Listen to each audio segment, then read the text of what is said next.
today we're going to be looking at the moon in the major arcana. And one of the things that struck me about the moon is its position in relation to the star, which we talked about in the previous video. The star was all about being a channel for spirit, and it was very positive. It was a glyph of the meditator. It was about being in touch with the divine, and you think everything was therefore going really well. And as is typical of the journey of the Fool in the major arcana, we now have another difficult card after something positive, and this sort of pattern repeats throughout the journey of the Fool. For instance, we've got card 14, which was the art, and that was all about the integration of opposites within.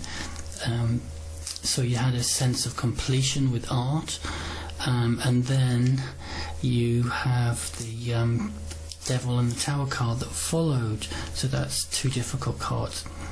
So we've got the moon, which is sandwiched in between the star, which is positive, and the sun. But the moon itself is actually a very difficult place to be, and quite often people who are consciously travelling the spiritual journey find themselves in a place of self-doubt, not really knowing where you're going, being disillusioned and lost, and that can come after a time of being very inspired. So the journey through the major arcana cards very much mirrors the spiritual path as we practically find it. Okay, what I'm going to do before looking into the details of this card, because there is a fair bit of Egyptian symbology here, we're going to have just a look at some of the mainstream divinatory meanings of the card, and then we'll work back to see how they are derived from the symbolism. Okay, for this section we look at the moon in context of its divinatory meaning, and a lot of these qualities are related to its astrological association with Pisces. Now, we've come across the priestess and the moon, and she really represented the most exalted force of the moon, such as intuition, its spiritual connotations, its sensitive energy, and its direct link on the Tree of Life with the HGA, or the Holy Guardian Angel. Now, with the moon, we've got Pisces in its more difficult aspects, and so therefore we have things like the moon suggests a time when something in your life is not as it appears to be, a situation that is deceiving. Again, Pisceans can get quite lost in times of trouble when they are on a downer. So again, you've lost your way in life, unsure about the future, which direction to take. It's like being lost in the dark without signposts, and that can often occur. As I said in the introduction, we had the star, so we can be feeling quite connected to our spiritual purpose one minute and then completely lost about life in the next, and that's just typical of the process that the Fool follows along the major arcana path. The moon often represents your shadow self. Well, the shadow self, it was coined by Jung, and it's like a shadow is something we can't really see clearly. It's sort of there, but it's hidden, and it's just like our subconscious or hidden self, and it tends to harbour suppressed things that we haven't processed, and these can sometimes be quite destructive and come out in traumatic dreams, for instance. Can represent feelings from childhood that have been repressed and that are having quite a negative impact on the situation. The moon, there's a lot, again, Pisces is a water sign, and the moon has a very watery appearance. as we shall go into when we look in the symbology of it in detail. So there is a lot of there's a lot of emotion in this card, but it's not necessarily being processed. It's sort of just it's quite dormant in the subconscious. With the reversed aspect of the moon, I tend not to use reversals with the Thoth deck, but if I was going to, I tend to just apply the upright definitions over a longer period of time, so those qualities in the upright section are more entrenched. That's the most accurate picture I've got with the readings in terms of reversal in the moon. So it could, for instance, indicate someone who's struggled with a period of depression over a certain number of years, life has become meaningless, psychiatric disorders, stay in a mental hospital, again can be common in Piscean people. Okay, so we have a lot of difficult things that have come up in this card, and so I think with a reading, when it comes up, quite often I've found that people are quite relieved when we talk about what the moon represents, because it's almost like being like a release for someone to be able to talk about things that they might have repressed. So the key in a reading is not the fact that the moon is there, it's to then empower that person to move on from the stagnation that the watery moon brings, and the illusion of just keeping you in the dark in your life. So the other cards aspect to it, in the Celtic cross spread, and we'll see how that all plays out as we go through the symbolism of the card itself, and then apply it to a Celtic cross. Okay, very briefly, the position of the moon on the Tree of Life. So it's way down here. It's not got the benefit of being on the balanced middle pillar, and it's almost the furthest you can get from the divine source which emanates on the Tree of Life in Keta. So even though Netzach here is ruled by Venus, we get the more difficult energies, emotional energies associated with Venus, and these are lodged in the subconscious,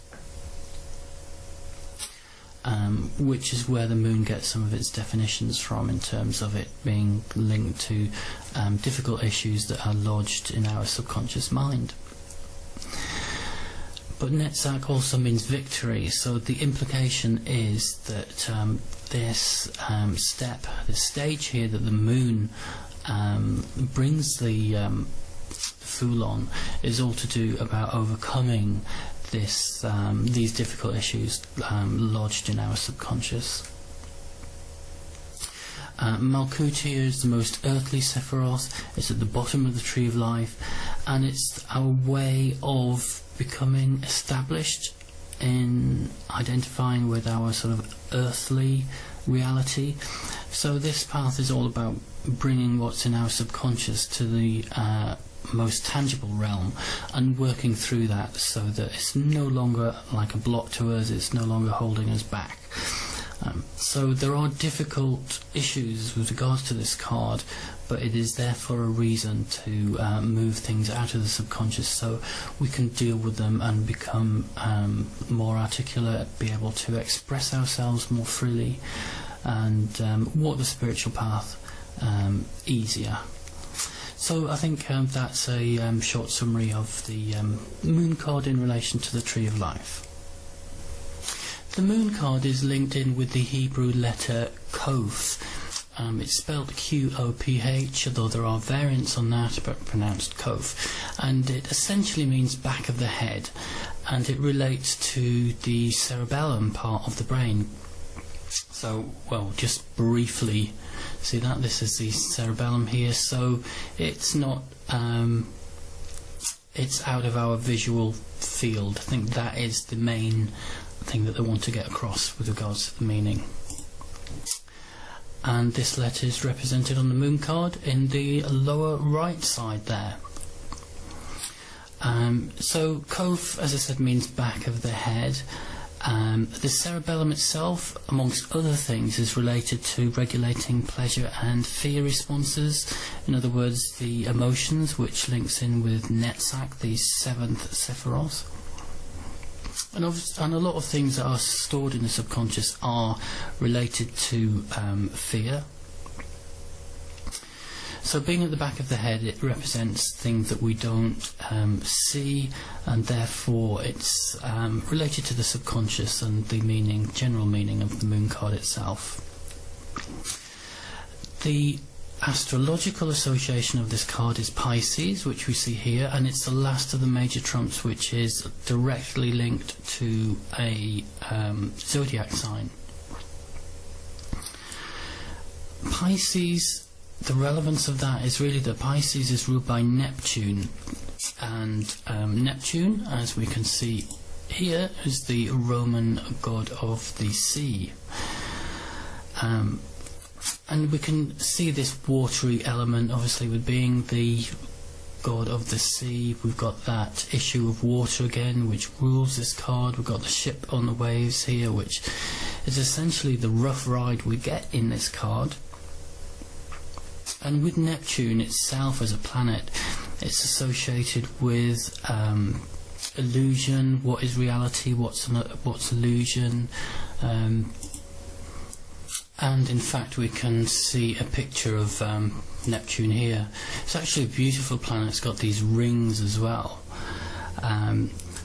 Neptune's also associated with mysticism, spiritual pursuits, but on the negative side it can drag its followers into the depths of things like alcohol, delusion, hypochondria, abnormality, drugs.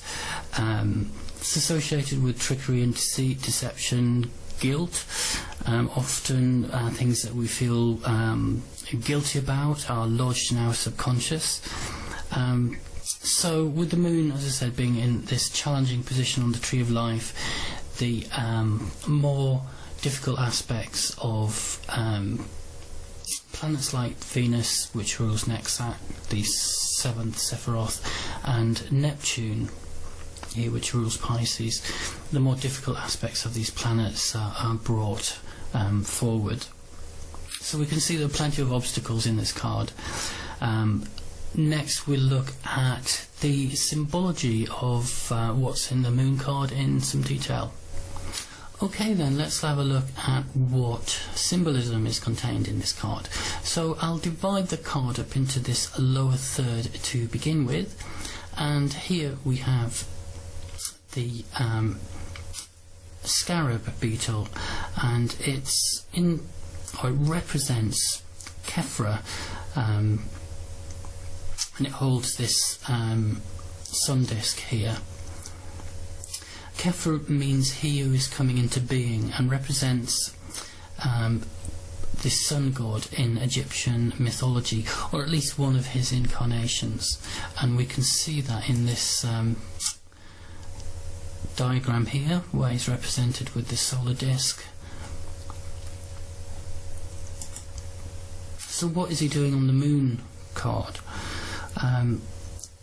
Well, essentially the solar disk, as the sun does, represents like the conscious mind, and that descends into the subconscious here. So you've got the descending sun going into like the darkness. The scarab itself is one of the most potent symbols of ancient Egypt, and it seems to represent the sun, resurrection, transformation. So we've got this idea that once we descend into this subconscious or shadow part of ourselves, that there is some sort of new life that we can get out of that. So our life will be transformed. It's like being born again. It's such a difficult and yet such a rewarding process. And so you have this idea of resurrection. The idea that if we go back to this diagram here, The Egyptian sun god Khepra was supposed to roll the sun across the sky, and it represented a new dawn. And this came from here, the dung beetle basically rolling its dung, and it basically rolls it across the ground and then uses it as a source of food. So the analogy is that the god Khepra rolls the sun across the sky, and this relates to when the sun appears at sunrise. The analogy again being that the sun at sunrise comes out of the dark. So you've got this solar disk appearing out of the dark, and that occurs every morning. And at the same time, you've got the sun going into the underworld, our shadow self, and then being reborn, reappearing here. So that is the main feature of the lower card here, apart from these like tidal waves here, and you've got, hasn't really been explained why one is like a red and the other blue. You've got maybe the male and female, but you've certainly got peaks and troughs here, and it represents that the unpredictability of the subconscious, the rough tides that we will see as we go on with the symbolism in this card. And it gives obviously the card the watery appearance associated with Pisces. So that is about it for the lower half of the card. We'll now move on to the top part.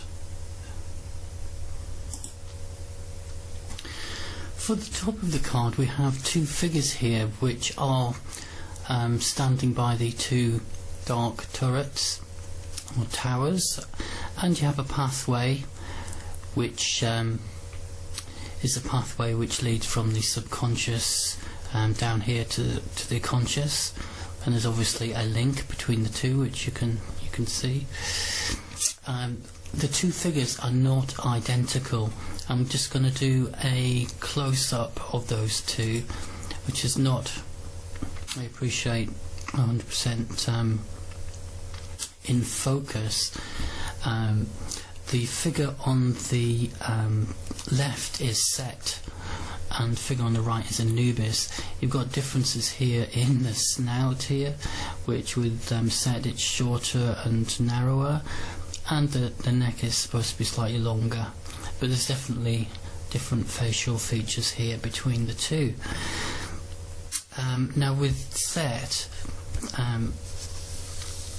Set was known as a god of war, a god of chaos, and sometimes the trickster god, involved in like deception in order to achieve his goals. And the moon also is associated with deception, so he links in very well here. And the subconscious itself is often a battleground where we are at war with ourselves, so it's very aptly placed. Another thing here is that there are differences in the angst that they carry. I don't know if you see here, there is the line that goes straight through the circle here, whereas here it is clear. And it's said that with Set, he really represents the sign of Mercury here, or the glyph of Mercury. Whereas with Anubis, it's a composite or a combination of the trident of Neptune, which we've spoken about, and the cross of Jupiter there. So if we have a look at the trident here, it's very much like that, but it's got a circle down here, same as like Venus. So they hold different angst which have different planetary meanings.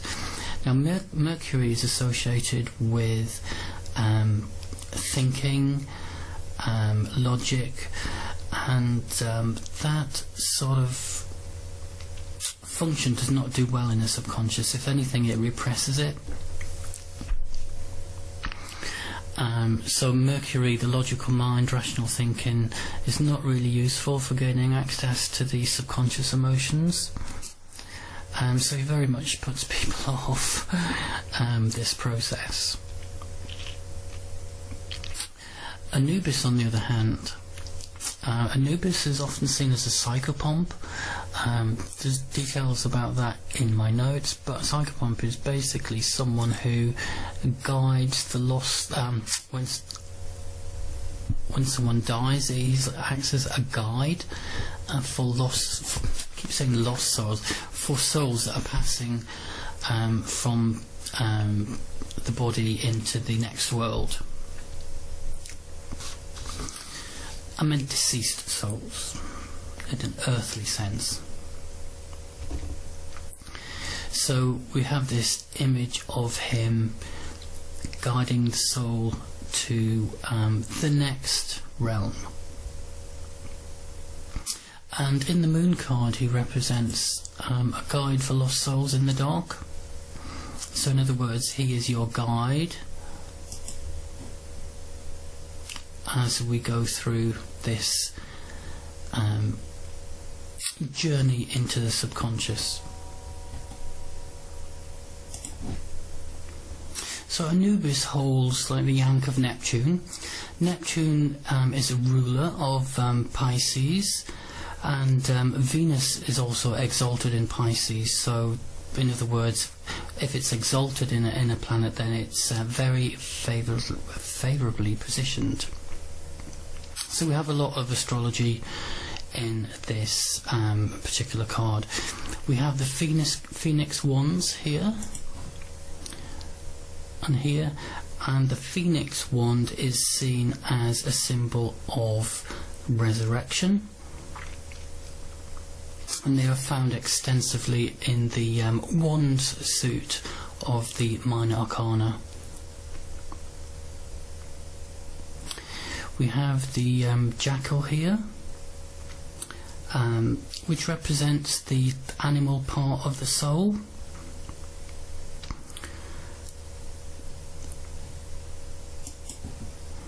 This is also related to the cerebellum and the back of the head, but it's the animal instincts. We also have the dripping yod here, which is red in colour. It can represent the number 9, which on the Tree of Life we saw the diagram with the non-Sephiroth, which is Yesod, and that is ruled by the moon. And it represents like the Yod is a male thing, and yet this also represents the menstrual blood, which is like the unfulfilled potential, because the egg has not been fertilized. So like menstrual blood, it's like the seed and sperm. It represents like the seed which has not really been fulfilled. And so we have like the image of this wave and peak and trough here of like a womb where you've got the an egg which has not been fertilized because of this appearance of the yods here. And it's like in this card it relates to the fact that we've not fulfilled our potential until we delve into the subconscious and sort out that which we have been suppressing.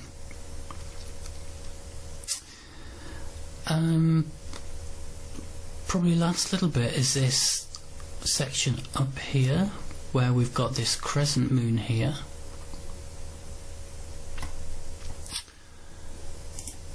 So this crescent moon is said to be like the waning moon, but it's obstructed by the sun, which is this blue sphere here. So back in context we can see it here as the crescent moon, and the blue sphere is a sun which is blocking its its complete outline. And we have a red wave here. That red wave is of the shape of this Hebrew letter Kaf, C-A-P-H, and that letter is found in the Wheel of Fortune card here, ruled by Jupiter. And Jupiter is very significant because it provides us with some positivity to this card, because Jupiter is all about good fortune, wisdom, optimism, broadening of one's horizons. And so, as I say, we finally have some positive influence with this card, and it's like that influence of Jupiter, that expansiveness, occurs when we've overcome the subconscious trappings, the attachments to the small self, and therefore we've gained those insights to free us from the darkness of the subconscious mind. Okay, that's pretty much all the symbolism done there. I think now we'll just move on to the transition between the star and the moon, and then go on to the Divinatory, the Celtic cross spread. Okay, very quickly, there's much more said about this in the article on my website, but there's a transition that the Fool makes from the star to the moon. In the star we've got this lovely stage where we're a conduit for spirituality. You see the goddess Nuit here, who represents that receptive spiritual part in us, becoming a channel for spirit. And then we've got this darkness that appears in the moon, and we've got the depths and troughs of the waves here, and it's really representing those things in the depths of our subconscious, which the moon provides an opportunity for us to work through those things that we have repressed, those deepest aspects of ourselves. And it's all about, again, freeing our attachments to our small self, our personality, those things which restrict the way we express ourselves in the world. So the personality is really, although it's very dominant in our lives, it's still a very small part of who we really are. Our much bigger, larger self is found in spiritual practice, things like meditation, and that's much more of a permanent identity. So this switch here, again, is forcing us to look at ourselves in a deeper way, so that we can break attachments to this thing called our personality. Alright, we'll move on now to the final section, which is to do with the application of the moon card in a Celtic cross reading. Okay, for the very last part of this video, we'll look at the moon in the Celtic cross. So appearing in position 1, the moon may indicate that there is something in the client's life at present which is not what it seems. It could be that they're deceiving themselves over a relationship that is not really fulfilling their potential, or it could be someone is deceiving them. And it could also relate to matters which really reside in their subconscious, which they haven't really dealt with. So all of this could be interlinked, but it really means that there are things going on under the surface of their life which needs to be brought to light. So hopefully the rest of the reading will give pointers as to how to resolve that situation. In terms of obstacles, again, if it's the crossing card here, it could mean that that person is just being deceived, and it could be in a relationship or a working environment. But a situation close at hand is really not what it seems, and this could be the source of their concern.